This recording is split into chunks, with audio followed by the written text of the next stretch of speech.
ISL এ ব্যর্থ হলেও এএফসির লক্ষ্যে নামবে ইস্টবেঙ্গল। দীর্ঘদিন পর এশিয়ার দলগুলোর বিরুদ্ধে নামবে লাল হলুদ ব্রিগেড। তাই তার আগে যথেষ্ট প্রস্তুতি নিয়েই নামতে চাইছে ম্যানেজমেন্ট।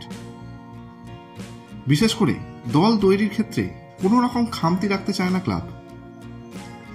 সূত্রের খবর, এবার আইএসএল এ অভিজ্ঞ বাঙালি গোলরক্ষক দেবজিৎ মজুমদারের সঙ্গে প্রাথমিক আলোচনা শুরু করেছে ইস্টবেঙ্গল।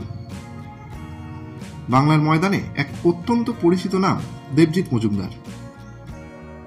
ইস্টবেঙ্গল হোক বা মোহনবাগান, দুই দলেই চুটিয়ে ফুটবল খেলেছে সে। এবার চেন্নাইন এফসিতেও দারুণ ফুটবল খেলেছে সে। আগামী 31শে মে চেন্নাইন এফসির সাথে চুক্তি শেষ হবে তার।